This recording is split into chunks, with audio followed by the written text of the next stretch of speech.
Hi hello नमस्कार, मी शीला स्वागत करते तुमचं आपल्या अजून एका नवीन ब्लॉगमध्ये. तर तुम्ही शॉर्ट व्हिडिओ बघितला असणार आहे. मी त्यामध्ये सांगितलं होतं की आजपासून लवकर उठायचं मी प्रयत्न करणार आहे म्हणून. आज सकाळी 6 वाजताच उठले होते आणि आज मुलांचा शाळा पण लवकर होता, शनिवार होता ना, त्यामुळे ते सगळे जाणार होते म्हणून म्हटलं चला आजपासूनच सुरुवात करूयात म्हणून सकाळी लवकर उठले. 6 वाजताच उठले होते. पाणी वगैरे गरम करून ठेवलं आणि परत मला इतकं झोप आल्यानं सांगते, मला काय परत काही काम करायची इच्छा झाली नाही. मग पाणी गरम करून ठेवलं, मुलं त्यांचं आवरून गेले, मी परत झोपून टाकले. आणि रोज मी तसं 7ला उठते बरं का, 7 7:15 वाजतात आणि त्या टायमात उठत असते. आज चक्क ना 7:30 वाजून गेल्यानंतर जाग आलं. 15 मिनटंच वेळ झाला, पण तेवढ्यातच ना मला कामं आवरायला पण वेळ झाला. त्यात रोज मुली पण असतात ना सकाळी, मग एखादं 2 कामं ते पण करतात, फरशी वगैरे पुसणे, लोटून काढणे. पण आज ते सुद्धा काम मलाच करावं लागलं. त्यामुळं मला इतकं गडबड झाली ना, म्हणजे मला वेळच पुरत नव्हता. पट उठल्यापासून सगळं आवरत बसले. त्यात मला भूक लागली होती. मग आम्ही ना तसं नाश्ता जास्त करत नाही. तुम्हाला मी बऱ्याच व्हिडिओमध्ये सांगितले सुद्धा, मी नाश्ता करत बसत नाही, डायरेक्ट स्वयंपाकच करते. जेव्हा स्वयंपाकाचा कट्टाळ येईल किंवा नाश्ता करायची म्हणजे खायची इच्छा होईल त्यावेळेसच मी करत असते. आणि आज भूक लागलं होतं आणि स्वयंपाक करणे एवढीसुद्धा मला कॅपॅसिटी नव्हती. म्हटलं चला आज नाश्ताच करूयात. मग ह्यांना विचारले मी काय करू, पोहे करू काय उपीट करू. तर ह्यांनी म्हटलं तुला काय करायचं ते कर. तसं मला तर पोहे आवडतच नाही, ह्यांना आवडते, पण त्यांनी म्हटलं तुला काय करायचं ते कर.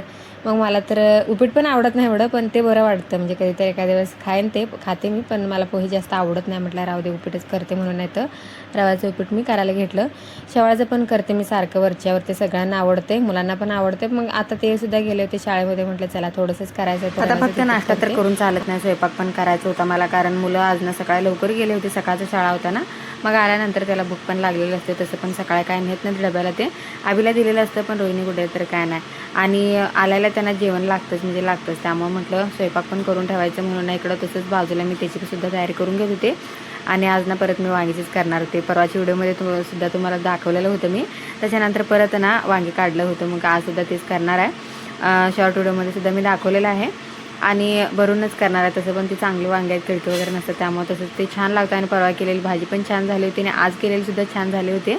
तर आज इकडं ना मी पटपट सगळी उपीटची तयारी करून घेतलं. पहिल्यांदा कांदा वगैरे टोमॅटो चिरून घेतला, त्याचबरोबर बाकीचं स्वयंपाक पण सगळं करून घेतलं. आणि मी तुम्हाला मागच्या एका व्हिडिओमध्ये सांगितलं होतं ना, हे जी तेलाचं जार आहे ना ते गळते म्हणून. तर ते ना म्हणजे चांगलं आहे.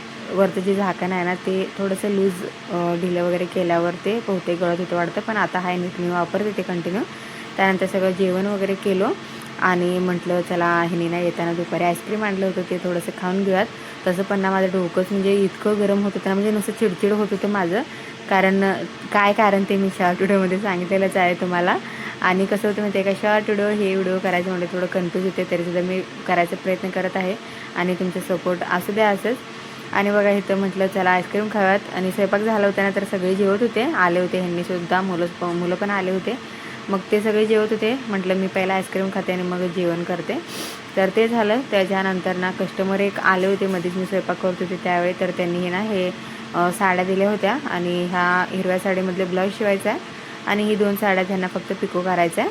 आणि ह्यातले पीस वगैरे त्यांना काढून दिले मी. हिरव्या साडीतले काय नाही काढलं, कारण ते मी ज्यावेळी ब्लाऊज शिवेन त्यावेळेस ते काढणार आहे. आणि त्यांचं म्हणणं होतं की लवकर द्या, पण मी सध्या ना जास्त अर्जंट ब्लाऊज घेत नाही आहे. अर्जंट असेल तर मला होतच नाही आहे, कारण सगळं बघायचं म्हटलं ना खरंच खूप अवघड आहे. त्यामुळं एवढं जास्त अर्जंट वगैरे घेत नाही. तेवढं दिवसातून 1-2च शिवायचं मी असं ठरवले. बघू आता कसं काय काय होतं. तर चला परत एकदा स्वागत आहे तुमचं माझ्या यूट्यूब चॅनलमध्ये. तर बघा आता मला एवढं कट्टा आलं आहे ना, आज अक्षरशः मला काहीच शिवायची इच्छा होत नाही. मी इथं एक ड्रेस कटिंग करून ठेवायला दाखवते तुम्हाला.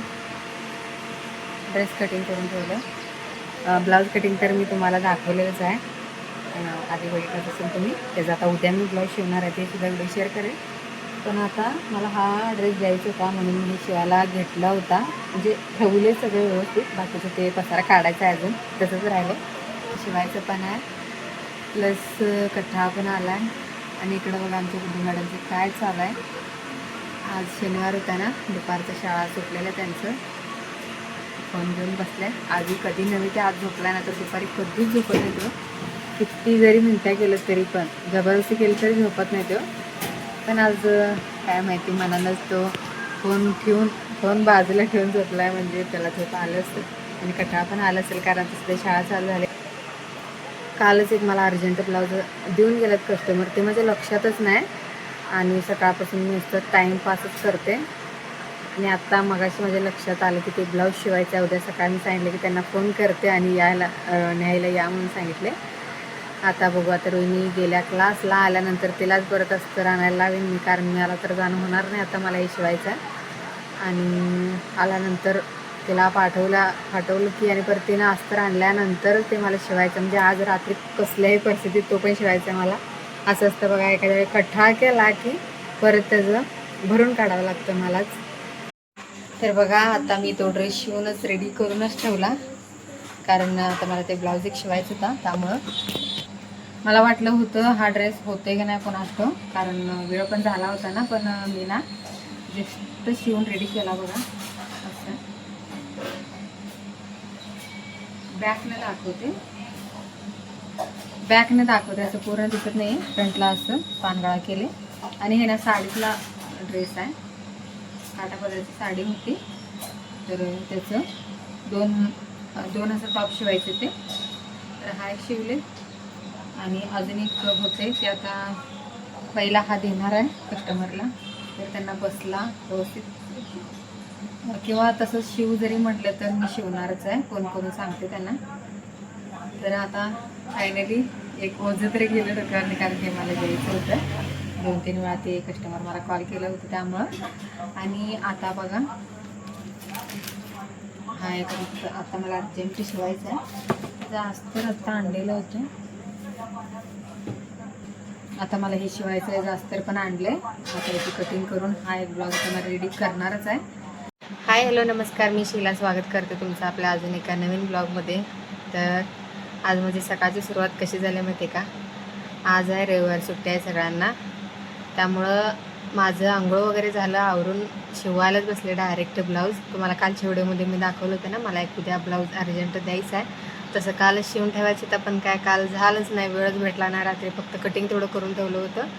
मग ते सकाळ मी शिवायला बसले आणि आवरायला पण तसे वेळच झाला, कारण आज नाही योगा दिन आहे. म्हटलं चला, आपल्याला रोज तर काय जमत नाही, काय करायचं, आजच्या दिवशी तरी करूयात म्हणून ना थोडं सकाळी एक अर्धा तासभर योगा वगैरे केलं. त्यानंतर मग असतच आपली घरातली कामं, तर ते सगळं करत बसलो. तुम्हाला ना ब्लाऊज दाखवते मी कसं शिवले ते. तर हा बघा, हे सिंपलच आहे ब्लाऊज. थोडंसं लेस होता तर ते काट होता तर ते मी इथं खाली लावले. आणि हा ना कटोरीचा ब्लाऊज आहे, साधाच आहे, एकदम साधा सिंपल, फक्त कटोरी ब्लाऊज आहे. आणि बॅकला गोलगाळा आहे, एवढंच. आणि हे शिवायला काय जास्त वेळ लागला नाही. मी 10-10:30 बसले होते, 11:30 झाला, म्हणजे एका तासाभरात झाला तो ब्लाऊज.